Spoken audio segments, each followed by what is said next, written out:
యేసుక్రీస్తు వారి మీద ఈ మానవ ప్రపంచం వేసిన ఒక మచ్చ, అదే యేసుక్రీస్తుకి కలంకం అంటించి మన రక్షకుడైన యేసుక్రీస్తుని ఒక పాపిగా, ఒక నేరస్తుడిగా సమాజానికి చూపించాలని ఎందరో మత ఛాందస్వాదులు ప్రయత్నిస్తున్నారు.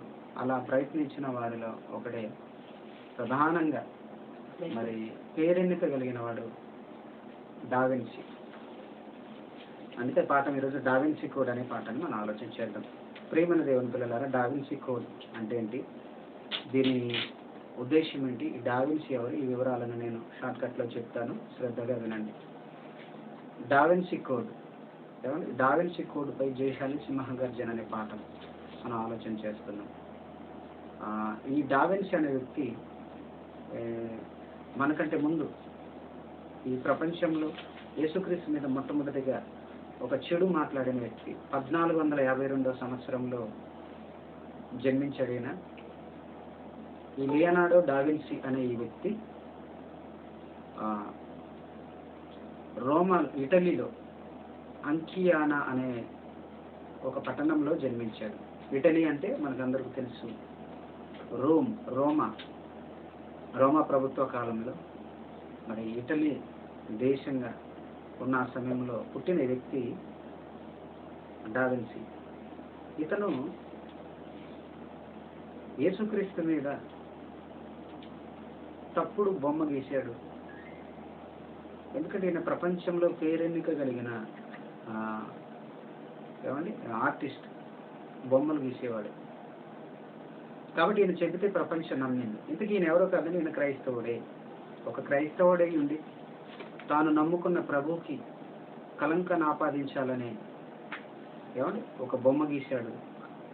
ఆ బొమ్మలో యేసుక్రీస్తుకి మగ్దలేను మరియకి చెడు అక్రమ సంబంధాన్ని అంటగట్టాడు.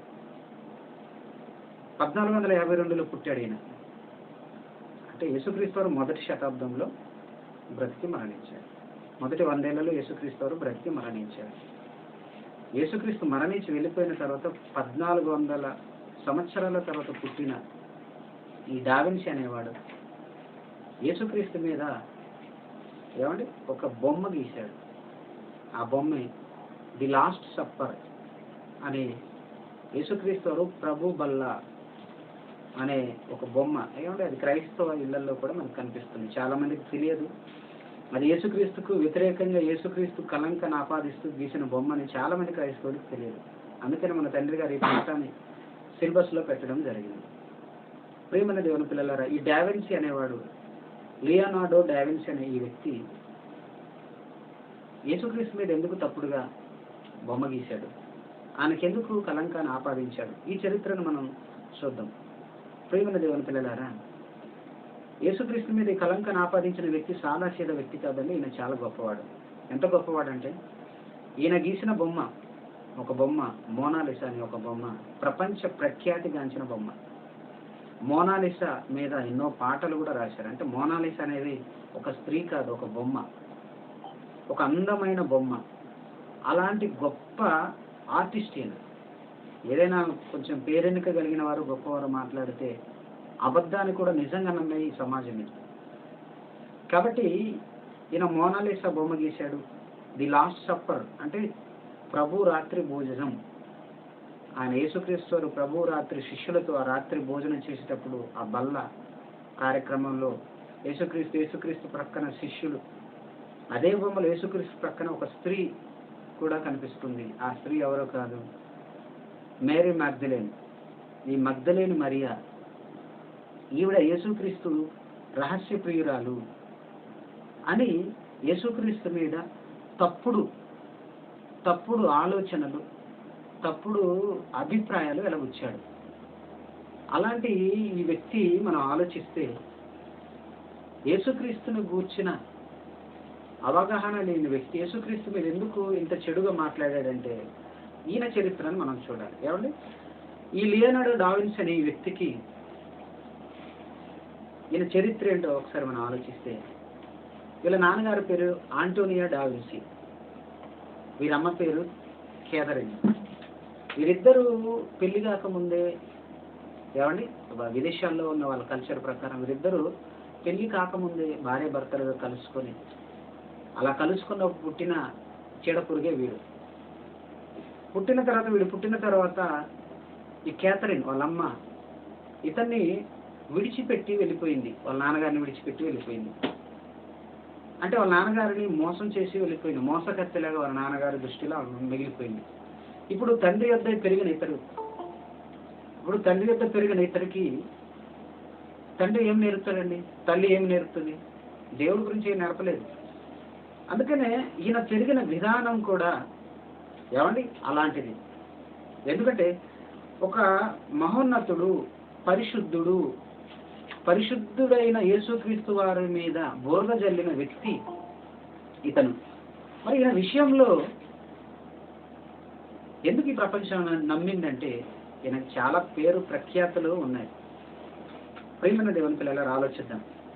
ఈయన యేసుక్రీస్తు మీద ఆపాదించిన నిందలకు ముందు, ఈయన కంటే ముందు మొదటి శతాబ్దంలోనే తండ్రి అనే దేవుడు యేసుక్రీస్తు పుట్టక ముందు అనగా యేసుక్రీస్తు పుట్టిన తర్వాత 8వ రోజే సుమయోను అనే ఒక ప్రవక్త ఒక మాట యేసుక్రీస్తు గురించి మాట్లాడాడు. ఆ మాటను మనం ఆలోచించేద్దాం. ఏమండి లూకాసువార్త 2వ అధ్యాయము, లూకాసువార్త 2వ అధ్యాయంలో మనం చూస్తే యేసుక్రీస్తు వారు పుట్టి 8 దినములు అయింది. యూదుల ఆచార ప్రకారం పుట్టిన 8వ రోజు బిడ్డకి సున్నతి చేయించాలి. అలా సున్నతి చేయించడానికి యెరూషలేము మందిరానికి యేసుక్రీస్తుని ఎత్తుకొని తల్లి అయిన మరియమ్మ యోసేపు యేసుక్రీస్తుని తీసుకొని యెరూషలేము దేవాలయానికి వచ్చారు.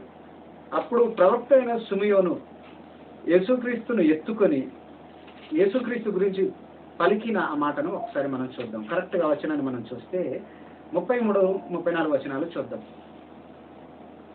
చదవండి ఒకసారి. లూకాసువార్త 2వ అధ్యాయం 33, 34 వచనాలు.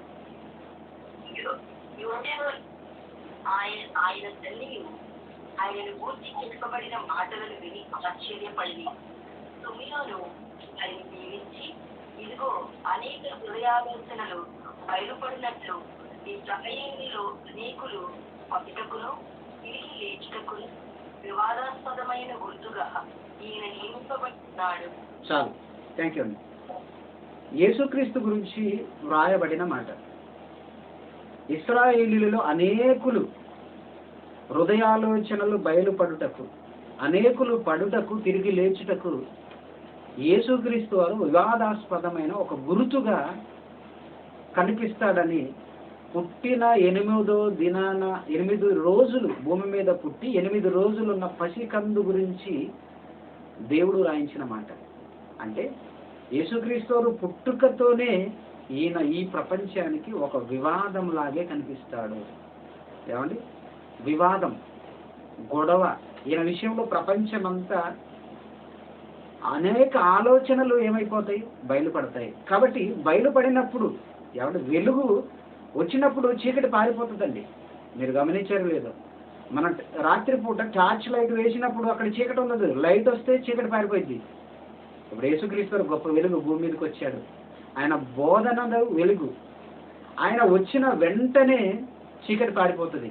మరి పారిపోయిన చీకటి మాట్లాడుకుంటుంది కదా, చాటున మాట్లాడుకుంటుంది కదా. అలా అంటే వివాదాస్పదమైన గుర్తు అంటే ఈయన నిజాన్ని చెప్పినా కానీ స్వీకరించకుండా గొడవ చేసేవారు ఎక్కువ ఉంటారు.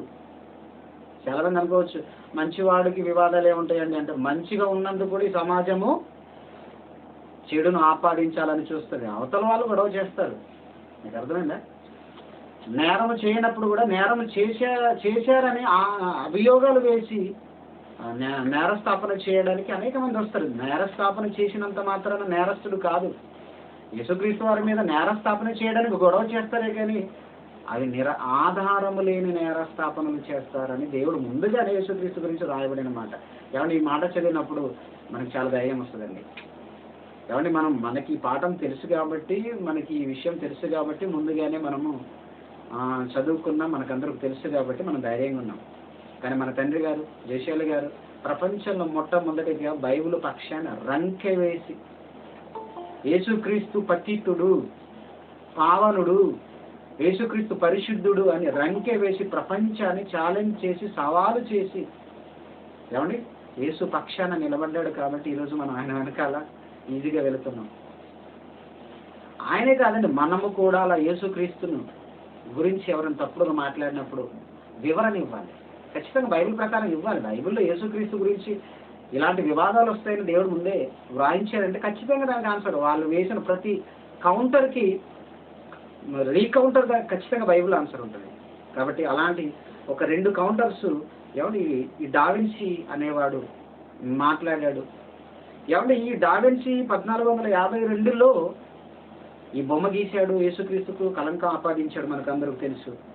ఏమంటే ఇంతకీ ఈయన ఎందుకు ఇలా చేశాడు? ఎందుకంటే క్రైస్తవుడు కదండి, ఎవడు క్రైస్తవుడు, ఈయన ఎందుకు ఇలా చేశాడు అది కూడా మనం ఆలోచిస్తే ఏమన్నా ఈయన ఒక క్రైస్తవుడు అండి. డావిన్సీ అనే ఈ వ్యక్తి, లియోనార్డో డావిన్సీ అనే ఈ వ్యక్తి క్రైస్తవుడు. మరి క్రైస్తవుడు అయ్యండి యేసుక్రీస్తు మీద ఎందుకు ఇలాంటి నిందలు వేశాడంటే ఏమన్నా ఈయన తప్పు చేశాడు. ఏం చేశాడంటే ప్రతి ఆదివారం గుడికి చర్చికి వెళ్తున్న ఈయన ఏమండి తల్లిదండ్రుల ప్రభావము సమాజం ప్రభావం మొత్తానికైతే ఈయన మీద పడిందండి. ఏమండి ఈయన ఒక మగ పురుష మోడల్ని ఏమంటారండి మరిగాడంటే అంటే పురుషుడితో ఏమంటే వివాహ బంధాన్ని ఏర్పాటు చేసుకున్నాడు. మగ మోడల్ని మరిగాడు అంటే ఒక పురుషుణ్ణి పెళ్లి చేసుకున్నాడని చెప్పొచ్చు. ఒక స్త్రీ పురుషుడు పెళ్లి చేసుకుంటే అర్థం ఉంది, వీడు ఒక పురుషుణ్ణి పెళ్లి చేసుకున్నాడు. అదేంటంటే పురుషుడితో ఎలా పెళ్లి చేసుకుంటారంటే ఏమంటే ఈరోజు మన భారతదేశంలో ఏమంటే సుప్రీంకోర్టు అవకాశం ఇచ్చిందని, విదేశాల్లో ఎప్పుడో ఈ సంస్కృతి ఎప్పటి నుండో ఉంది. ఎక్కడ పుట్టాడైనా మనం ఆలోచించాలి. ఎక్కడ పుట్టాడు? ఇటలీలో, అంటే రోమ్, ఇటలీ ఆ ప్రాంతము మొత్తం. ఆ రోజు ఏమంటే మొదటి శతాబ్దంలో పౌలు గారు ఈ రోమా పట్టణాన్ని గురించి, రోమా పట్టణంలో ఉన్న క్రైస్తవుల గురించి పత్రికలు ఏం రాశాడు ఒకసారి చూద్దాం. ఏమంటే ఆ మొదటి శతాబ్దంలోనే ఉన్నది ఈ పిచ్చి. ఈ డావిన్సీ అనేవాడు 14వ శతాబ్దంలో పుట్టాడు, కానీ మొదటి శతాబ్దంలోనే రోమ్ అంటే రోమా నుండి మొట్టమొదటి క్రైస్తవ్యం విస్తరించింది కదా, ఎందుకంటే రోమన్ క్యాథలిక్స్. ఏమండి మనకు తెలుసు కదా, రోమా పత్రిక 1వ అధ్యాయంలో పౌలు గారు ఏమండి మాట్లాడుతూ ఏమంటే 27వ వచనాన్ని ఒకసారి మనం చదువుదాం. రోమా పత్రిక 1వ అధ్యాయం 27వ వచనం. అటువలే పురుషులు కూడా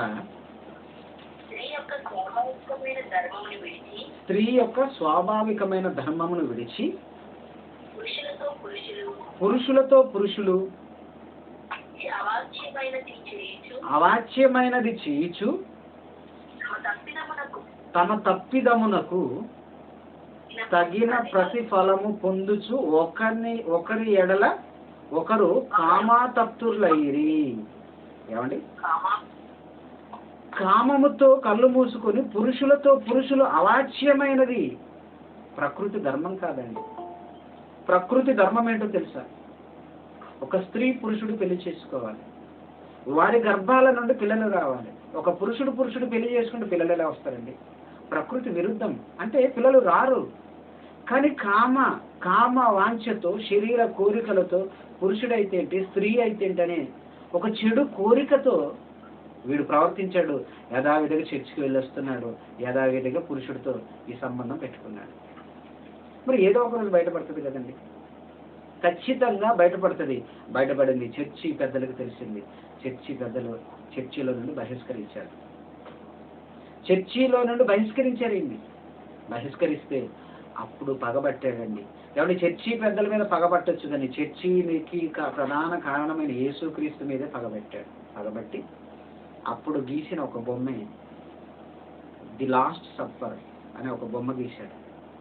అది ప్రపంచ ప్రఖ్యాతంగా అది అమ్ముడుపోయిందండి, వేల రూపాయలు. ఇప్పుడు కూడా మీరు ఈ లాస్ట్ సప్పర్ అనే బొమ్మను మీరు కొనుక్కోవాలనుకుంటే అండి, నెట్లో మీరు కొట్టండి, అమెజాన్లో కొడితే వస్తుంది. సుమారు 1000 రూపాయల పైనే ఉంది. ఏముందండి అందులో అనుకుంటాం మనం. అంటే నేటికి కూడా ఆన్లైన్లో విరివిగా అమ్ముడుపోతున్న ఈ బొమ్మ అండి, డావిన్సీ గీసిన ఈ బొమ్మ. ఏమండి దీనికి అంత ప్రాచుర్యం వచ్చింది. దీనికి ప్రాచుర్యం ఇచ్చింది ఎవరు తెలుసా? మళ్ళీ వీళ్ళే. ఏమంటే వీడి లాంటి మనస్తత్వం కలిగి వీడు 14వ శతాబ్దంలో ఈ పని చేశాడు. 14వ శతాబ్దంలో పుట్టి పెరిగిన తర్వాత యేసుక్రీస్తు మీద తప్పుడుగా మేరీ మ్యాగ్దలేన్ ఉంచుకున్నాడు, రహస్యంగా పెళ్లి చేసుకున్నాడు, పిల్లలు ఉన్నారని మాట్లాడాడు. వీడి ఆలోచనల ప్రకారం మరొకడు పుట్టాడు. వాడే ఏమండి 1964లో పుట్టిన డాన్ బ్రౌన్. వీడు ఇంగ్లాండ్ దేశంలో పుట్టాడు. 1964లో పుట్టాడు. వీడు ఒక సినిమా తీశాడు యేసుక్రీస్తు మీద. అదే డావిన్సీ కోడ్ అనే ఒక సినిమా తీశాడు డాన్ బ్రౌన్ అనేవాడు. సేమ్ వాడి పోలికలు వీడికి తీసి ఆ సినిమాలో యేసుక్రీస్తు గురించి యేసుక్రీస్తుకు వాడి తర్వాత పుట్టిన వీడని ఎందుకంటున్నంటే మన ప్రభువుని అలాగా తప్పుడుగా చూపించారు కాబట్టి మాట్లాడుతున్నాను. ఇతను యేసుక్రీస్తు మీద ఒక సినిమా తీశాడు. ఇప్పుడు ఈ సినిమా కూడా నేటికి కూడా మనకి నెట్లో అవైలబుల్గా ఉంది. అందులో ఏంటి ప్రధానంగా యేసుక్రీస్తు మగ్ధలేని మరియతో ప్రేమ వ్యవహారాలు జరిపినట్టు ఆ సినిమాలో ఉంటుంది. ఆ సినిమా తీసినప్పుడు మన క్రైస్తవులు అందరూ ఏం చేశారు తెలుసా? 1964 కదండి. మన క్రైస్తవ సమాజం ఏం చేసింది తెలుసా? సినిమా హాల్ ఎక్కడెక్కడ సినిమా రిలీజ్ అయిందో సినిమా హాల్ దగ్గరికి వెళ్ళి గొడవ చేస్తూ ధర్నాలు చేస్తూ సినిమా హాల్ అద్దాలు పలగొట్టారు. సినిమా ఆపండి. అది కాదయ్యా చేయవలసింది. వాడు ఎవడైతే సినిమా తీశాడో ఏ యొక్క కాన్సెప్ట్ తీశాడో వాడి చరిత్ర బయట పెట్టాలి. హింస చేయకూడదు. మనం యేసుక్రీస్తు మనకు నేర్పింది ఏంటి? హింస చేయకూడదు. తెలివిగా అపవాదితో యుద్ధం చేయాలి. అప్పుడు వాడు మన ఎదురు నుండి పారిపోతాడు. ఎవరైతే సినిమా తీశారో వాడికి సవాలు చేసి యేసుక్రీస్తు గురించి తీస్తున్న సినిమాను తప్పు, నువ్వు తీస్తున్నది తప్పు అని యేసు పవిత్రుడని మేము నిరూపిస్తాం రా అని మరి మన తండ్రి గారికి ఆయనకి ఛాలెంజ్ చేశాడు. ఇంతవరకు సమాధానం లేదు. ఛాలెంజ్ చేశాడు. ఈ యేసుక్రీస్తు పతితుడు అని డావిన్సీ కోడ్పై సింహగర్జన అనే ఒక పాఠాన్ని పబ్లిక్ మీటింగ్లో కూడా మాట్లాడి ఈ సమాజానికి మా టీవీలో కూడా మాట్లాడాడు తండ్రి గారు. అంటే హింస మనం ప్రేరేపించొద్దండి. మన దగ్గర ఉన్న సబ్జెక్టుతో మన ప్రభు ఎంత గొప్పవాడో మనం చెప్పాలి. ఈరోజు ఆయన చెప్పాడు కాబట్టి ఈరోజు మనం దాన్ని నేర్చుకున్నాం. ప్రియమైన దేవుని పిల్లలారా, ఈ డాన్ బ్రౌన్ అనేవాడు సినిమా తీశాడు. ఓకే, ఇందులో ఏముంది? అదే ఈ కాన్సెప్ట్. ఇందులో ఏముంది మనం ఆలోచిస్తే ప్రధానంగా 2 అభియోగాలు ఈ సినిమాలో మోపాడండి. 2 అభియోగాలు. నేను పాఠం మొత్తం 2 పీలు చెప్తున్నాను మనకున్న సమయంలో. 2 అభియోగాలు మనకు తెలియాలి. ముఖ్యంగా క్రైస్తవులుగా మనకు తెలియాలి మన ప్రభు మీద మనకంటే ముందు ఎప్పుడు 1964లో వీడు సినిమా తీశాడు. 15 శతాబ్దంలో ఈ డావిన్సీ కోడ్ అనేవాడు యేసుక్రీస్తు మీద అభియోగం మోపాడు అన్న సంగతి మనకి ముందే తెలియాలి క్రైస్తవులుగా. ఎందుకంటే మనకు తెలియలేదనుకో, సడన్గా ఏదో ఒక రోజు ఎవడో ఈ బుక్ను చూపించాడు అనుకో, మనం షాక్ అయిపోవద్దు. ఎప్పుడో ఇది మనకు తెలిసిన చరిత్రే. వీడి చరిత్ర అంతా మనకి ముందే తెలిసి ఉండాలి. జ్ఞానము మనకి ముందు తెలిసి ఉండాలండి. అప్పుడు ఎదుటివాడు ప్రశ్నించినప్పుడు దీనికి సమాధానం మన దగ్గర ఆల్రెడీ ఉన్నప్పుడు మనం ధైర్యంగా ఆన్సర్ చెప్పగలం. కొందరినైనా మనం బలపరచగలం వారి విశ్వాసాల నుండి తొలగిపోకుండా. కనుక ప్రియమైన దేవుని పిల్లలు చాలా జాగ్రత్తగా ఆలోచించండి. 2 అభియోగాలు మోపాడు. 2 ఏంటంటే 3వ శతాబ్దంలో పుట్టిన కాన్స్టంటైన్ అనే రోమా చక్రవర్తి. కాన్స్టంటైన్ అనే రోమా చక్రవర్తి ఏం చేశాడంటే యేసుక్రీస్తుని రక్షకుడుగా అంగీకరించాడండి. రోమా చక్రవర్తి కాన్స్టంటైన్ అనే రోమా చక్రవర్తి యేసుక్రీస్తుని రక్షకుడుగా అంగీకరించాడు. అంగీకరించిన తర్వాత, ఎందుకంటే ఆయన చక్రవర్తి అండి, కైసర్ అంటారు. సీజర్ చక్రవర్తి. ఆయన చక్రవర్తి కాబట్టి అప్పుడు ప్రపంచాన్ని పరిపాలిస్తున్న సామ్రాజ్యం రోమా సామ్రాజ్యం.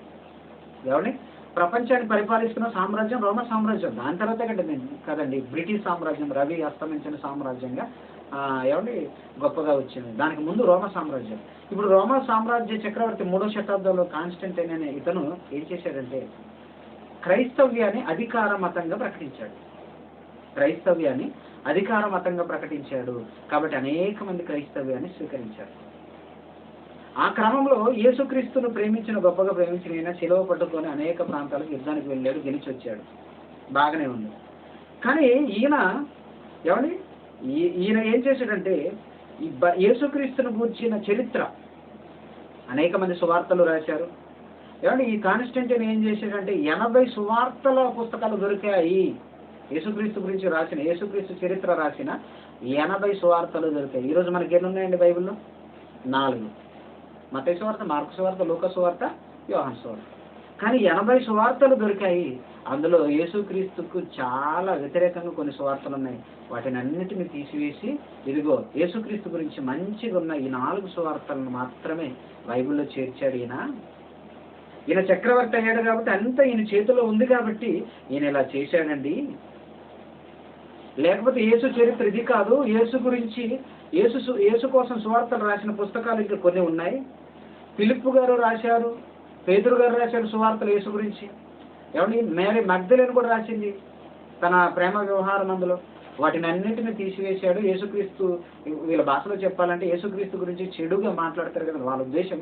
యేసుక్రీస్తుకు మగ్దలేని మరియకున్న ఆ అక్రమ సంబంధాన్ని మగ్దలేని మరియ తన సువార్తలో రాసింది. ఆ పుస్తకాన్ని బైబిల్లో చేర్చలేదు, ఇదిగో కొన్ని మంచివే చేర్చారు అని ఒక అభియోగం. ఇది ఎంతవరకు నిజం తెలియదు. వీళ్ళు సినిమాలో చూపించిన అభియోగము, వాడు రాసిన బుక్లో ఒక అభియోగం. ఇంకా రెండవది ఏంటంటే, ఏమండి, యేసుక్రీస్తు వారు ఈ పుస్తకాలు అన్ని యేసుక్రీస్తు వారి చరిత్ర గురించి కాన్స్టంటైన్ ప్రపంచ దేశాలకి బలవంతంగా రుద్దాడు. ఇలాంటి అభియోగాలు యేసుక్రీస్తు మీద వీళ్ళు వేశారు. ఎన్ని సువార్తలట? 80 సువార్త పుస్తకాలు ఉన్నాయట, కానీ 4టినే ఆధారం తీసుకున్నారట. ప్రియమైన దేవుని పిల్లలారా ఆలోచించండి. మళ్ళీ యేసుక్రీస్తు గురించి ఆ పుస్తకాల్లో మగ్దలేని మరియను యేసుక్రీస్తు వారు 12 మంది అపోస్తులలో ఆవిడని అపోస్తులుగా చేర్చి ఆవిడను మగవాడుగా మార్చాలని యేసుక్రీస్తు వారు ప్రయత్నించారట. చూడండి, ఎందుకంటే వీడికి ఆ కోరికలే కదా, వీడు మగాడయ్యంటే వీడికి మగాడు కావాలి కదా. యేసుక్రీస్తుకి అదే ఆపాదించారు. దానికి ఒక రెఫరెన్స్ చూపించాడండి, మనకందరికీ తెలుసు. గలతీ పత్రిక 3:27 క్రీస్తు యేసులోనికి బాప్టిజం తీసుకున్న మీరందరూ ఎవరు? స్త్రీ అని కానీ, పురుషుడని కానీ, దాసుడని కానీ, స్వతంత్రుడని కానీ, ఏమంటే యూదుడని కానీ, గ్రీసు దేశస్తుడని కానీ మీరందరూ ఏకమై ఉన్నారు. అంటే ఇప్పుడు స్త్రీ పురుషుడు భేదం లేదు. ఇప్పుడు మగ్దలేని మరియ పురుషుడు అవ్వచ్చు. అది వాళ్ళ వాదన. ప్రియమైన దేవుని పిల్లలను ఆలోచించండి. అంటే యేసుక్రీస్తు మీద నిందలు మోపడానికి వాళ్ళకి ఏది అనుకూలమైతే ఆ రెఫరెన్స్ తీసుకుంటారు. ప్రియమైన దేవుని పిల్లలను ఆలోచించండి. ఇప్పుడు నేను అడుగుతాను, యేసుక్రీస్తు వారు పెళ్లి చేసుకున్నారు రహస్యంగా అన్నది ఒక అభియోగం అయితే, ఏమంటే 4 సువార్తలే ఎందుకున్నాయి, మిగతా సువార్తలు ఎందుకు తీసివేశారు కాన్స్టంటైన్ అనే చక్రవర్తి? అది ఈ 2 అభియోగాలు. రైట్, ఇప్పుడు ఆలోచిద్దాం. ఇప్పుడు ఈ 4 సువార్తలు యేసుక్రీస్తు గురించి మంచిగా మాట్లాడాడు. ఈ 4 సువార్తలు యేసుక్రీస్తు గురించి మంచిగా ఉన్నాయి కాబట్టి ఈ సువార్తలు ఈ పుస్తకంలో చేర్చారు, మిగతా అని తీసేశారు అన్నారు. ఇప్పుడు 4 సువార్తలు యేసుక్రీస్తు గురించి మంచివే ఉన్నాయా? యేసుక్రీస్తు గురించి ఈ 4 సువార్తల్లో చెడుగా మాట్లాడిన మాటలు లేవా? ఇప్పుడు మనం పరిశోధన చేద్దాం. వాడు మోపిన అభియోగాలను మనం బైబిల్ ప్రకారంగా పరిశోధన చేద్దాం. చూద్దాం. ఇప్పుడు యోహాను సువార్త 9వ అధ్యాయం చూద్దాం. బైబిల్లో ఈ 4 సువార్తల్లో ఒక 2-3 సువార్తలు మనం చూద్దాం.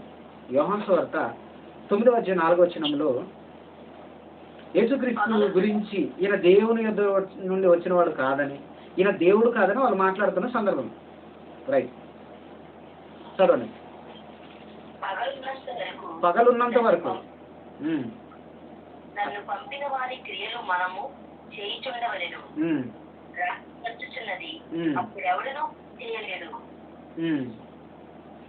9వ అధ్యాయం 16వ వచనం అదేనా? 9:16 కాగా పరిశీలలో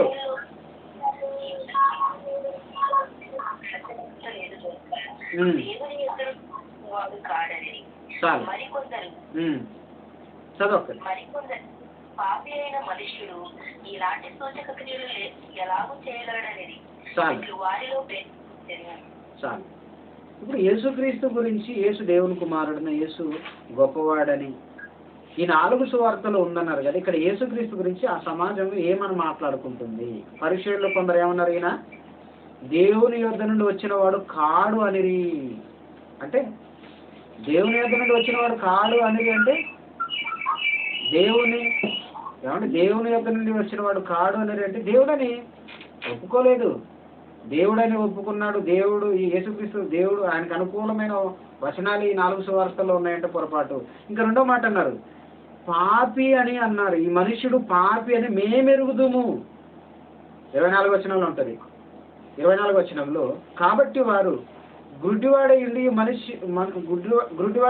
మనుషుని 2వ మారు పిలిపించి దేవుని మహిమపరచుము, ఈ మనుష్యుడు పాపి అని మేమెరుగుదుమని వానితో చెప్పారు. అంటే యేసుక్రీస్తు ఏమన్నారు?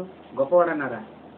యోహాను సువార్తలో యేసుక్రీస్తు గురించి ఈ మాట ఏమని రాయబడింది? ఈ మనిషి పాపి. పాపి అంటే ఏముంది? పాపి అయితే మనకి రక్షణ ఇస్తాడండి. అంటే యేసుక్రీస్తు గురించి మంచిగా మాట్లాడలేదండి. ఈ సువార్తలు ఆయన గురించి చెడు మాట్లాడేందుకు రాశారు. ఈ 4 సువార్తల్లో ఆయన గొప్ప చేస్తూ ఆయన చేసిన తప్పిదాలు లేవండి, ఆయన మంచోడని పొగిడాడండి అని కాన్స్టెంటైన్ చేశాడండి, అందుకే మంచివి తీసుకున్నారండి అన్నారు వీళ్ళు, డావిన్సీ కానీ డాన్ బ్రౌన్ కానీ. ఏమండి ఆయన పాపి అన్నారండి. ఇంకేమన్నారు ఆయన గురించి? ఏమండి చూద్దాం ఇంకేమన్నారు. ఏమండి 9వ అధ్యాయం 10వ వచనంలో, ఇదే యోహాను సువార్త 9వ అధ్యాయం 10వ వచనంలో ఏమన్నారంటే, వారు నీ కన్నులు ఎలాగో తెరవబడినాయని వారినారు కదా, ఈయనని కొందరేమో పోలి ఉన్న ఒకడని మరికొందరను అనేది, వాడైతే నేనే ఆయననని. వారు కన్నులు ఎలాగో తెరవబడినాయని వారినారు కదా, వాడు యేసు అనే ఒక మనుష్యుడు బురద చేసిన మీద కూసి నీవు స్థితికి వెళ్ళి కడుక్కోనమని నాతో చెప్పాను. నేను వెళ్ళి కడుక్కొని చూపు పొందినను. చాలా ఇక్కడ ఒక మాట యేసుక్రీస్తు గురించి. ఎవరు బాగుపడిన వ్యక్తి కూడా ఏమన్నాడు తెలుసు? యేసు అని ఒక మనుష్యుడు అన్నాడు. ఆయనకి అసలు స్వస్థత పొందిన వాడే మాట్లాడుతున్నాడు. ఏమన్నా? యేసు అని ఒక మనుష్యుడు. ఏమన్నా? దేవుడు అనలేదండి. ఇప్పుడు యేసు అని ఒక మనుషుడు అంటే స్వస్థత పొందిన వాడే యేసు అనే ఒక మనుష్యుడు నన్ను స్వస్థత చేశాడు అంటున్నాడు. అంటే ఏమంటే యేసుక్రీస్తుని నమ్మని సమాజం ఆ రోజు కనపడుతుంది. యేసుక్రీస్తుని దేవుడు అని ఒప్పుకొని సమాజం అండి అది. కానీ దేవుడు అని ఒప్పుకున్నారు, ఆయన గొప్పవాడని ఈ సువార్తల్లో ఉన్నాయని వాళ్ళు రాశారు కదండి. ఏమండి పోనీ ఇప్పుడు యోహాను గారు ఇలా రాశారండి అనుకుంటే, లూకా గారు ఏం రాశారో చూద్దాం. లూకా సువార్త 23వ అధ్యాయం, లూకా సువార్త 23వ అధ్యాయము 35వ వచనాన్ని ఒకసారి చూద్దాం. లూకా సువార్త 23వ అధ్యాయం 35వ వచనం. ప్రజలు నిలవబడి వీడు ఇతరులను రక్షించెను, వీడు దేవుడు క్రీస్తు అయిన తన్ను తాను రక్షించుకోనని అపహసించింది. ఏం చేశారట? యేసుక్రీస్తు సిలువలో ఉన్నాడండి. సిలువలో ఆయన మరణిస్తున్నప్పుడు ఆ సందర్భంలో తండ్రి వీరేమి చేయుచున్నారో వీరు ఎరుగరని పైన వచనంలో మాట్లాడినప్పుడు కింద ప్రజలు నిలవబడి చూచుచుండిరి. ఏమండి ఆయన మరణిస్తూ కూడా తండ్రి వీరేమి చేయుచున్నారో వీరు ఎరుగరని ఆ యేసుక్రీస్తు వారు మాట్లాడితే, ఈ ప్రజలు ఎలా ఉన్నారట? వీడు ఇతరులను రక్షించను, వీడు దేవుడు కొనిన క్రీస్తు అయిన ఎడల తన్ను తాను రక్షించుకొనను అని అపహాస్యించిరి. ఏమంటే గొప్ప చేశారు యేసుక్రీస్తుని? అపహాస్యం చేశారు అంటే హేళన చేశారండి. ఎవరైనా చనిపోతున్నప్పుడు చివరి దశలో ఉన్నప్పుడు ఎవరి ఈ మాటలు ఎవరు మాట్లాడరండి. మనకెంత కోపం ఉన్నా, మనకెంత విరోధం ఉన్నా, మన కళ్ళ ముందే ఎవరికైనా యాక్సిడెంట్ జరిగి ప్రాణాపాయ స్థితిలో ఉంటే వెంటనే కోపానంతా మరిచిపోయి దగ్గరకు వెళ్ళేసి వాళ్ళకి ఫస్ట్ ఎయిడ్ చేయడం, వాళ్ళని హాస్పిటల్ తీసుకెళ్ళడం చేస్తాం. అది సహజ గుణం, మానవ గుణం, అది కనీసం మానవ లక్షణం. కానీ వీరు ఎలా ఉన్నారు చూడండి, మనుషుల కంటే దారుణంగా ఉన్నారు. చనిపోతున్న ఆయన చూసి అపహాస్యం చేశారట. అంటే మంచి యేసుక్రీస్తు గురించి గొప్ప చేశారు. ఇక్కడ యేసుని గొప్ప చేశారండి, అవమానపరిచారు కదండి. యేసుక్రీస్తుని అవమానపరిచారు కదండి. పైగా ఈ లూకా సువార్త రాసింది ఎవరు? యేసుక్రీస్తు శిష్యుల్లో కాదండి. ఈయన లూకా గారి శిష్యుడు కాదు, ఈయన వైద్యుడు, ఒక డాక్టర్ అండి. యేసుక్రీస్తు ఒక ఎంత గొప్పవాడో ఈయన ఈ సువార్త రాసింది కూడా. ఏమండి ఈ లూకా గారు సువార్త రాసింది ఏమంటే అపోస్తుల కార్యంలో కూడా ఈయన రాశాడు. అపోస్తుల కార్యంలో అంటే అపోస్తులతో తిరిగాడు. పౌలు గారు ఏం జరిగింది? అపోస్తుల కార్యము మొదటి శతాబ్దంలో ఉన్న మొదటి శతాబ్దపు సంఘము, ఇవన్నీ అపోస్తుల కార్యాల్లో రాసింది ఈయనే. ఎవరికి రాశాడు తెలుసా? తన ఫ్రెండ్ థియోఫిలకు రాశాడు. ఒక వ్యక్తికి రాశాడండి, ఒక వ్యక్తికి రాశాడు. ఒక డాక్టర్ గారు ఇంత శ్రద్ధ వహించి యేసు గురించి ఇవన్నీ రాశాడంటే కన్నులారా చూసి అక్కడ జరిగిన సంగతులన్నీ నిదానించి ఆయన పరిష్కారముగా తెలుసుకొని రాశానంటాడు. అంతే తప్ప యేసుకి భజన చేస్తూ యేసుని నమ్ముకొని ఏమంటే యేసు శిష్యుడై రాసిన వాడు కాదండి ఈయన. యేసును అనే చరిత్రని స్వయంగా ఏమండి విన్నది, చూసింది, పరిశీలించింది. ఒక విధంగా చెప్పాలంటే ఈ లూకా గారు ఏమంటే హిస్టోరియన్ కూడా, చరిత్రకారుడు కూడా. చరిత్రకారుడు అండి. చరిత్రకారుడైన ఇతను యేసుక్రీస్తుని గూర్చిన చరిత్ర రాయవలసిన అవసరం ఏమొచ్చింది? ప్రపంచంలో యేసు బ్రతికినట్టు మరొకరు ఎవరు బ్రతకలేదు. అంటే ఇప్పుడు లూకాసు వార్తల్లో కూడా యేసుక్రీస్తుని అపహసించినట్టే మనకు కనిపిస్తుంది. ఏం గొప్ప చేశారండి యేసుక్రీస్తుకి? ఏమంటే 4 సువార్తలు మీరు ఆలోచించండి, 4 సువార్తలు యేసు మరణం ఉంది. యేసు మరణం, ఆ 4 సువార్తలు యేసుకు అవమానాలు జరిగినవి ఉన్నాయి. వీడు దయ్యం పట్టినవాడు అన్నారు. ఏమంటే మత్తయి సువార్త 27వ అధ్యాయం 63వ వచనంలో ఏమంటున్నారు? ఒకసారి ఆ మాటను ఇప్పుడు చూద్దాం. ఇప్పుడు యోహాను చూసాము, లూకా చూసాము. ఏమంటే మత్తయి సువార్త 27వ అధ్యాయంలో 63వ వచనంలో ఏమంటున్నారు? యేసుక్రీస్తు ఎంత గొప్ప చేస్తున్నారు ఒకసారి చూడండి. ఏమన్నా ఆయన శిలువ వేశారండి, ఆయన చనిపోయాడండి, సమాధి చేశారండి. చచ్చిపోయినా కూడా, చనిపోయినా కూడా ఆయన గురించి ఎలా మాట్లాడుతున్నారు? ఈ మాటలు వింటున్నప్పుడు మనకు అర్థమవుతుంది. 63వ వచనం. అయ్యా ఆ వంచకుడు ఏమంటే శిలువ వేసిన తర్వాత సమాధిలో ఉన్న తర్వాత సమాధి బద్దలు చేసి ఎక్కడ తిరిగి లేస్తాడని పిలాతు యొద్దకు ప్రధాన యాజకులు పోయి మాట్లాడుతున్నమాట. పిలాతు యొద్దకు, అయ్యా పిలాతు, ఆ వంచకుడు సజీవుడై ఉన్నప్పుడు 3 దినములైన తర్వాత లేచేదనేది చెప్పినది మాకు జ్ఞాపకం ఉన్నది. అబ్బా, ఇది మాత్రం జ్ఞాపకం ఉన్నది. ఆ వంచకుడా ఏ వంచన చేశాడు? ఎవడి పరిచయులను ఏమి వంచారు యేసుక్రీస్తు వారు? వాళ్ళ గుడి దోచుకున్నాడా? ఎవడు వారు డబ్బు దోచుకున్నాడా? మహానుభావుడు ఎక్కడ పడుకున్నాడో తెలియదు, ఎవడు నిద్రపోయాడో కూడా తెలియదు. పగులున్నంత వరకు దేవుని పని చేయడం, రాత్రి ఒలివ కొండకు వెళ్ళి ప్రార్థన చేయడం. అసలు ఇల్లు లేదండి, ఇల్లు వాకిలి లేదండి. సన్యాసి అంటారు ఇల్లు వాకిలి లేనివన్నీ. నిజంగా అలానే బ్రతికాడు యేసుక్రీస్తు. 24 గంటలు తండ్రి పని, నా తండ్రి పనుల మీద మీరు ఉండవాలని మీకు తెలియదా మమ్మీ డాడీ అన్నాడు. తల్లిదండ్రులు కూడా అన్నాడు ఆయన. దేవుని పనులలో నేనున్నాను, దేవుని పనుల మీద నేను వెళ్ళాలి. ఇదే ధ్యాస ఉన్న ఒక మహానుభావుడి మీదకి ఆ రోజు సమాజం ఏం మాట్లాడింది? వంచకుడు. ఇక యోహాను సువార్తలో మనకు తెలుసు, దయ్యం పట్టినవాడు అన్నాడు. యోహాను సువార్త 8వ అధ్యాయం 48వ వచనంలో మరో మాటలు చూద్దాం. ఏంటంటే దయ్యం పట్టిన, దేవుడు అనట్లేదండి, దయ్యం పట్టినవాడు అంటున్న 48వ వచనంలో. ఏమండి 48వ వచనంలో చూడండి. అందుకు యూదులు, నీవు ఏమన్నారు? ఎవరి గురించి? యేసుక్రీస్తు గురించి గొప్పగా రాసిన సువార్తలండి ఇవి. ఈ 4 సువార్తలు యేసు కోసం గొప్పగా రాశారండి అన్నాడు కదా డయావెన్సీ, అన్నాడు కదా డాన్ బ్రౌన్. వీళ్ళు బైబిల్ చదవరండి. చదివితే యేసును ఎలా మాట్లాడారో తెలుస్తుంది. యేసు చరిత్ర అనగానే చరిత్ర ఏముంటాయండి? అన్ని మంచిగా ఉంటాయి అనుకుంటారు వీళ్ళు. ఎందుకంటే వీళ్ళు అలా రాస్తారు కదండి. ఇప్పుడు మహాత్మా గాంధీ ఆత్మకథ రాశాడు, పుస్తకం రాశాడు. అందులో మహాత్మా గాంధీ ఎవరినైనా అన్యాయం చేసింది రాసుకుంటాడండి. అక్కినేని నాగేశ్వరరావు గారు కూడా ఆత్మకథ రాసుకున్నాడు. ఈరోజు అందరూ రాసుకుంటున్నారు. వారు ఆత్మకథ రాసుకుంటున్నారు. అందులో ఎవరినైనా మోసం చేశారనుకోండి, ఎవరికైనా అన్యాయం చేశారనుకోండి, అందులో రాసుకుంటారా? ఎవరు రాసుకోరండి. వాళ్ళు సమాజానికి ఏదైనా మంచి చేస్తే అది రాస్తారు, వాళ్ళ వల్ల ఎవరైనా బాగుపడితే అది రాస్తారు, వాళ్ళ దగ్గర చదువుకుని ఎవరైనా గొప్పవారు అయితే నా దగ్గరే చదువుకుని వెళ్ళాడని రాస్తారు. చెడు ఎవ్వరు రాయరు. ఇక్కడ యేసుక్రీస్తు కూడా అందరిలాగే కూర్చొని తన చరిత్రను రాసుకున్నాడని వీళ్ళు అనుకున్నారు. అందుకని మత్తయి సువార్త, మత్తయి గారుకి ప్రేరణ ఇచ్చి యేసుక్రీస్తు తనకు అనుకూలంగా రాయించాడని వీళ్ళు అనుకున్నారు. కాదండి, యేసు రాయలేదు ఈ సువార్తలు, మర్చిపోవద్దు. యేసుక్రీస్తు రాయలేదు. యేసు ప్రక్కన ఉండి అన్ని చూసిన వారు రాశారు. ఇది యేసు తన గురించి తానేం రాసుకోలేదు, చూసినది జరిగినది రాశారు వాళ్ళు. అందులో ఏమంటున్నారు సమాజం అంతా? నీవు సమరయుడవు అన్నారు. నీవు సమరయుడు అంటే దానికి అర్థం ఏంటంటే, ఏమండి, యూదుల దృష్టిలో సమరయులు ఎవరో తెలుసా? పాపులు. యూదుల దృష్టిలో సమరయులు పాపులు. అంటే నువ్వు పాపివి.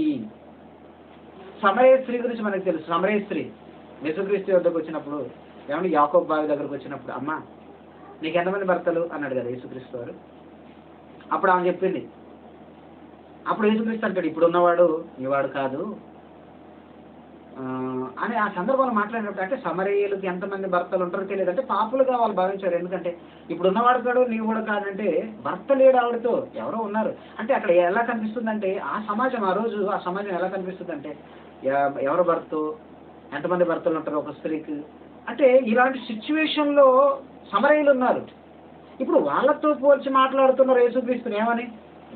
నీవు సమరయ్యుడువు, మేము పవిత్రులం, అది వాళ్ళ ఉద్దేశం. తర్వాత ఏమన్నారు? నీవు దయ్యం పట్టిన వాడు అన్నారు. ఎవరట? యేసుక్రీస్తు దయ్యం పట్టిన వాడట. దయ్యాలు వెలగొడుతునేమో దయ్యం పట్టినవాడు అన్నారు, దయ్యాలు వెలగొడుతున్నా బయలుజబ్బులు అన్నారు, తిండిపోతున్నారు, తింటే తాగితే తాగుబోతున్నారు. యేసును అనని మాటలే ఉన్నాయి చెప్పండి. యేసుని ఎవడి పిడిగుద్దులు గుద్దారు, ముళ్ళ కిరీటం వేశారు, శిలువ వేసి చంపారు. చివరికి శిలువలో ఉన్నప్పుడు కూడా అపహాస్యం చేశారు. నువ్వు దేవుని కుమారుడు అయితే దిగిరా అన్నారు. ఇంకేం జరిగిందంటే శిలువ మీద ఉన్న దొంగలు కూడా ఆయన ఏం చేశారు తెలుసా? మనకు తెలుసు. శిలువ మీద ఉన్న 2 దొంగలు ఎవడు వాళ్ళు కూడా యేసుక్రీస్తుని హేళన చేశారు తెలుసు ఇద్దరు. తర్వాత అప్పుడు మారలేదండి. అంటే యేసుక్రీస్తు గురించి గొప్ప చేసింది ఏముందండి? అన్యాయంగా ఆయన మీద నేరం మోపారు, అన్యాయంగా ఆయన చంపేశారు. 4 సువార్తలు అదే ఉంటుందండి. 4 సువార్తలు అదే ఉంటుంది. యేసుక్రీస్తు మీద అన్యాయంగా నేరం మోపడం, అన్యాయంగా ఆయన మీద అభియోగాలు మోపడం, యేసుక్రీస్తు వారిని గురువారం సాయంత్రం ఆయన్ని శిలువకు అప్పగించడం, ఏమంటే తెల్లవారే వరకు ఈయన మీద ఏ నేరాపణ చేయాలనేది ప్లాన్ చేయడం. ఏం బాగుంది? 4 సువార్తలు యేసు కోసం గొప్పగా చేసింది ఏముందండి? యేసు గురించి గొప్పగా ఏముందండి? గొప్పగా ఏమైనా మాట్లాడారు? సమాజం ఏమైనా మాట్లాడిందా? లేదు. ఆయన చేసిన అద్భుతాలు గొప్పగా కనపడాలి. అదొకటి ఉంది. ఎందుకంటే చేసాడు, మరి చేసి రాయాలి కదా. అలా చేసిన సమాజం ఆయన మర్చిపోయిందే తప్ప యేసుక్రీస్తు పెట్టిన రొట్టెలు తిన్నారు, యేసుక్రీస్తు చేసిన స్వస్థలు పొందారు, యేసుక్రీస్తు చేసిన ఏమంటే దయ్యాలు వెలగొడితే దయ్యాలను నుండి స్వస్థత పొందారు. కానీ అదే సమాజం యేసుక్రీస్తును సిలువ వేసింది. ఏమంటే 4 సువార్తల సారం ఇదే. మరి ఇది యేసుకు అనుకూలమైన సువార్తలని వీడు ఎలా అనుకున్నాడు? మనమే చదువుతున్నప్పుడు ఏమంటే క్రైస్తవులు మనమే ఈ 4 సువార్తలు గుడ్ ఫ్రైడే టైంలో చాలా మంది చదువుతుంటారు కదండి. శిలువ మీద పలికిన 7 మాటలు 40 రోజులు ఏడుస్తూ ఉంటారు. ఎందుకంటే యేసుక్రీస్తు వారికి ఈ మేలేం జరగలేదని అన్యాయంగా శిలువ వేశారు అన్నదే రాశారు. ఈ 4 సువార్తలు యేసుక్రీస్తుకి అన్యాయంగా శిలువ వేశారు అన్నదే రాశారు. ఇందులో వీడికి ఏదో రోమాన్స్ కనబడిందట డావెన్స్కి. ఏమండి 4 సువార్తలు యేసుక్రీస్తు వారు మేరీ మగ్దలేని మరియతో రోమాన్స్ చేసేదట. అసలు మేరీ మగ్దలేని మరియ యేసుక్రీస్తు వారితో అంతగా ఎక్కడ అంత టచ్లో ఉంది? ఆవిడ సమాధి వద్దకు వచ్చింది చనిపోయినప్పుడు. 7 దయ్యాలు స్వస్థ పొందిన స్త్రీ అండి ఆవిడకి కనెక్షన్ కలిపారండి వీళ్ళు. ప్రియమైన దేవుని పిల్లలారా, తేలిపోయింది. అంటే 4 సువార్తలు యేసుకు అనుకూలంగా ఉన్నాయనుకుంటే మరి వీటికి సమాధానం ఏం చెప్తాడు వాడు? డావెన్స్ అనేవాడు ఏం చెప్తాడు? చచ్చి బ్రతికాడు. డాన్ బ్రౌన్ వాడు చచ్చిపోయి ఉంటాడు ఇప్పటికి. ఏం సమాధానం చెప్తారు? చెప్పలేరండి. అందుకే ప్రతి క్రైస్తవుడు నన్ను అడుగుతానండి, ప్రతి క్రైస్తవుడు ఈ డావెన్స్ కోడ్పై ఒక మెసేజ్ మాట్లాడి యూట్యూబ్లో అప్లోడ్ చేయాలండి. యూట్యూబ్ హ్యాంగ్ అయిపోవాలండి. ప్రతి క్రైస్తవుడు మాట్లాడాలి డావెన్స్ గురించి.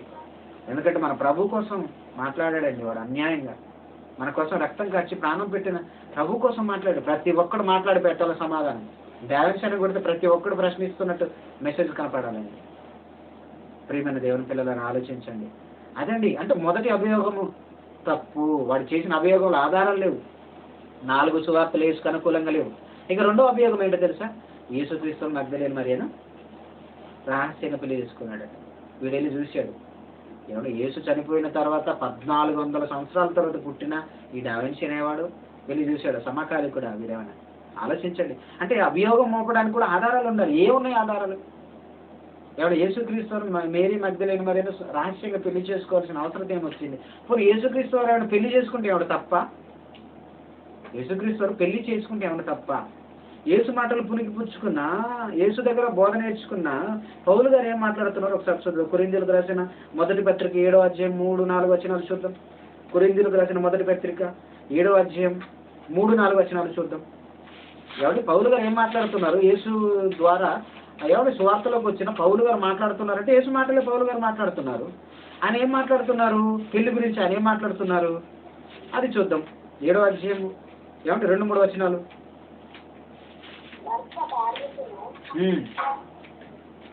అలాగనే భార్య భర్తకును వారి ధర్మములు నడుపవలెను. భర్తకే గాని భార్యకు తమ దేవదంట. 9వ అధ్యాయం అక్క వచ్చిన అపోస్తలుల వలెను కాదు ఇది 7వ అధ్యాయమే. 7వ అధ్యాయంలోనే భార్యను వెంట పెట్టుకుని తిరుగుటకు మాకు అధికారం లేదా? అది ఓకే, పౌలు గారు మాట్లాడిన ఆ సందర్భాన్ని ఓకే. ఒకసారి ఇక్కడ 7వ అధ్యాయం, 1 కొరింథీ 7వ అధ్యాయం 2-3 వచనాలని, ప్రతి వానికి సొంత భార్య ఉండవాలను 7వ అధ్యాయం 1 నుండి రాస్తూ, ఇక్కడ కొరింథీయులకు పౌలు గారు రాస్తూ ఏమంటే 2వ వచనం, ఆయన సొంత భార్య ఉండవలను, ప్రతి స్త్రీకి సొంత భర్త ఉండవలను, భార్య భర్తకును అలాగనే భర్త భార్యకును వారి వారి ధర్మములు నడపవలను. చాలా.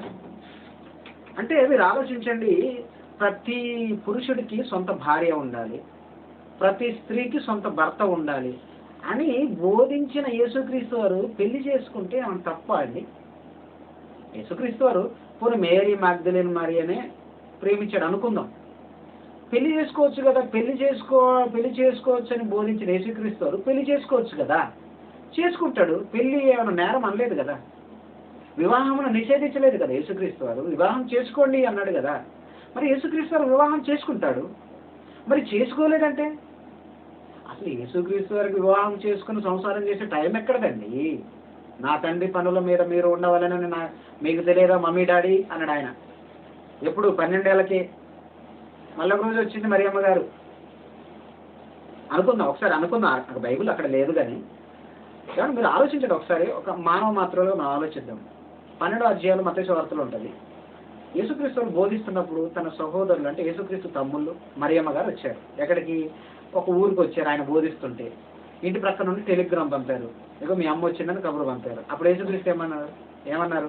నా తల్లి ఎవరు, నా తండ్రి ఎవరు? నా మాట ప్రకారం అంటే నా మాటలు నాతో పాటు ఉండేవాళ్ళు నా తల్లి తండ్రి అన్నారు. అనుకుందాం ఇప్పుడు, ఒకవేళ అనుకుందాం, అక్కడ లేదండి, ఒకవేళ అనుకుందాం యేసుక్రీస్తు వారికి వయసు వచ్చిందండి, సువార్త చేస్తున్నాం, 30 ఏళ్ళు దాటింది కదా, తల్లి ఒకవేళ యేసుక్రీస్తుకు పెళ్లి చేద్దాం అనుకుందాం, అక్కడ బైబిల్లో లేదు సుమా, ఒకసారి మీరు ఇమాజినేషన్ చేసుకోండి. అనుకుందాం పెళ్లి సంబంధాలు తీసుకొచ్చింది అనుకుందాం. అప్పుడు యేసుక్రీస్తు వారు పెళ్లి చేసుకోవచ్చు కదా, అంటే సంబంధం తెచ్చాను నాన్న నీకు పెళ్లి చేద్దాం అనుకుంటాను అనొచ్చు కదా తల్లి. అంటే తల్లి మాటల్లో కూడా ఎక్కడ యేసుక్రీస్తు వారికి సంబంధాలు చూస్తున్నాం అన్నట్టు కానీ అనుకుందాం. కానీ ఈ తల్లి మాటల్లో కానీ యేసుక్రీస్తు వారు పెళ్లి చేసుకోవాలని కానీ ఎందుకు తల్లి మాటల్లో మనకి బైబిల్లో కనిపించదు, యోసేపు గారి మాటల్లో కనిపించదు, సహోదరుల మాటల్లో కనిపించదు? ఎందుకు తెలుసా? యేసుక్రీస్తు వారు పెళ్లి మీద ధ్యాస లేదండి ఆయనకి. తండ్రి పనులు చేయాలి, నేను తండ్రి పనిని చేయడానికి భూమి మీదకి వచ్చాను తప్ప పెళ్లి చేసుకోవడానికి కదా. ఆయనకు అర్థమైపోయింది. ఇదిగో నేను యెరూషలేముకు వెళ్ళిన తర్వాత, మట్టలాదివారం అంటారు కదండి, మట్టలాదివారం అంటే ఏమంటే యెరూషలేముకు వెళ్ళే మొదటి ఆదివారమే మట్టలాదివారం అన్నారు. ఆయన ఆదివారం నాడు ఏమంటే యెరూషలేము ప్రవేశించేటప్పుడు ఈత మట్టలు పట్టుకొని వాళ్ళు ఆహ్వానం తెలియజేశారు. అక్కడికి వెళ్ళిన తర్వాత నన్ను చంపేస్తారని యేసుక్రీస్తుకి అర్థమైపోయింది. అంటే ఆయన చనిపోతాడని ముందుకు ఎరిగిన ఆయన ఇంకా పెళ్లి ఈ మగ్దలేనే మరియతో రహస్యంగా కాపురం చేసి పిల్లలు కన్నాడు. వీడిని చూశాడు, డావిన్స్ అనేవాడు చూశాడు, వాడి శిష్యుడైన డాన్ బ్రౌన్ వెళ్ళి చూశాడు. పెళ్లి వద్దన్నాడండి యేసుక్రీస్తు, చేసుకోండి అన్నాడు. మరి ఆయన ఎందుకు చేసుకోలేదంటే ఆయనకు టైం లేదు, నేను చనిపోవాలి, తండ్రి వద్దకు వెళ్ళాలి, ఇందు నిమిత్తమే కదా నేను పరలోకం నుండి బయలుదేరి వచ్చాను అన్నాడు కదా. మరి ఆయన రహస్యంగా పెళ్లి చేసుకోవాల్సిన అవసరం ఏమొచ్చింది?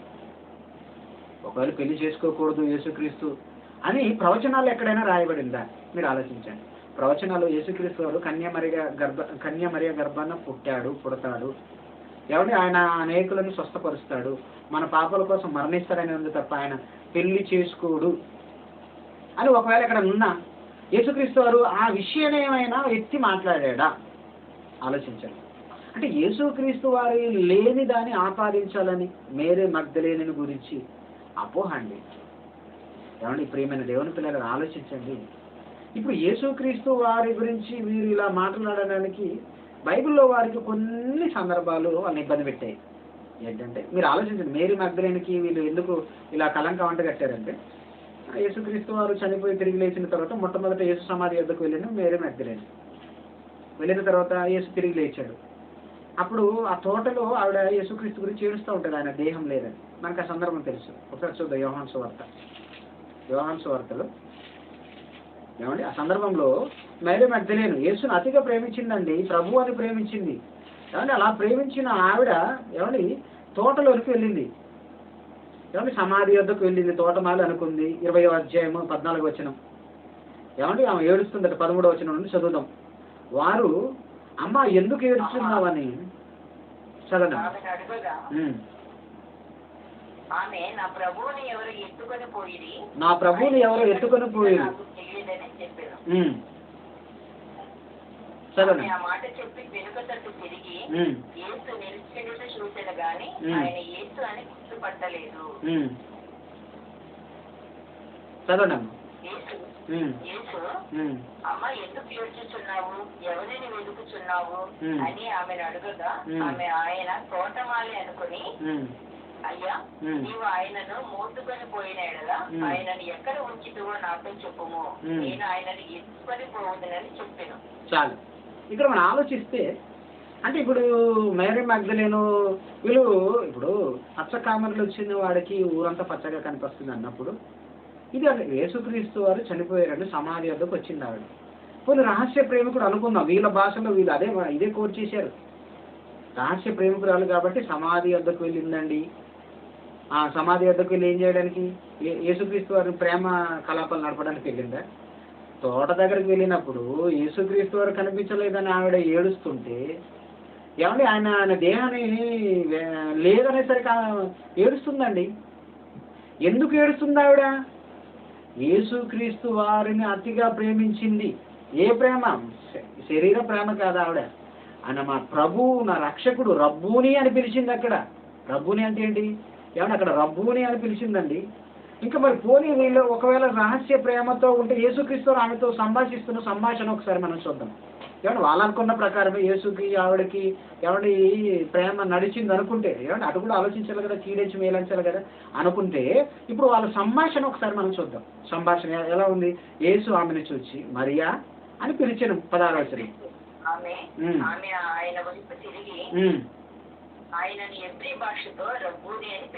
ఏమని పిలిచింది? రబ్బూని అని పిలిచింది. ఆ మాటకు అర్థం ఏంటి?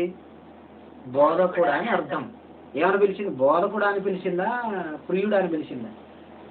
బోధకుడా అని పిలిచింది. తర్వాత ఆయన ఏమన్నాడు? పోని యేసు ఆమెతో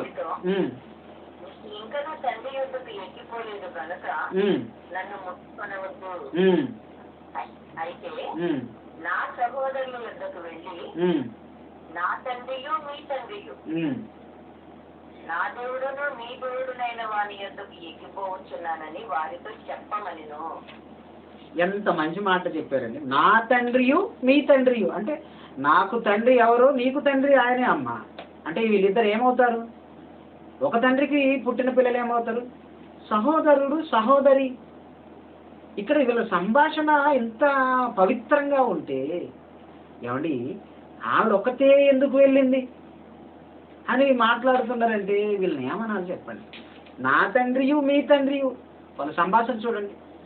ఎవడి యేసు మీద ప్రతి దాని ఇలానే చూస్తారండి వాళ్ళు.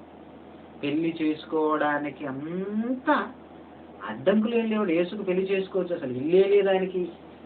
యేసుక్రీస్తు మేరీ మగ్దలేని ఆయన్ని ప్రేమించి బోధకుడు అని పిలిచింది. అందరూ ఆయన బోధకుడు అని పిలిచారు.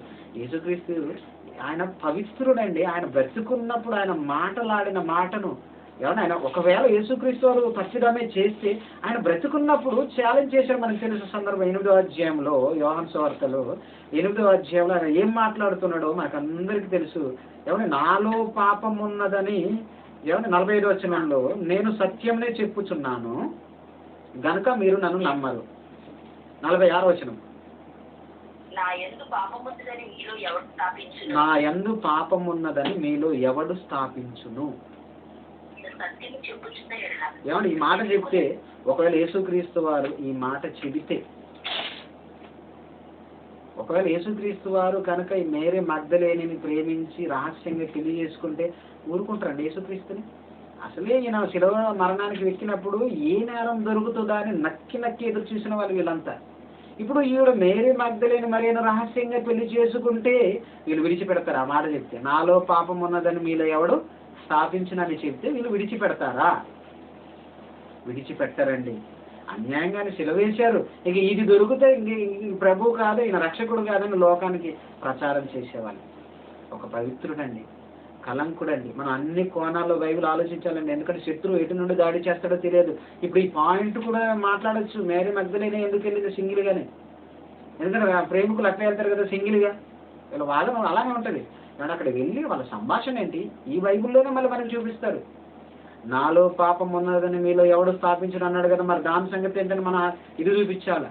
అప్పుడు మరి వీళ్ళందరూ ఎవరు పట్టలేని పాపం 14వ శతాబ్దంలో పుట్టిన ఈ డావిన్స్ అనేవాడు కనిపించిందా? వీడిదంతా చదివాడంటే చదివి యేసుక్రీస్తు పక్కన ఒక స్త్రీని ఏమని గీశాడు.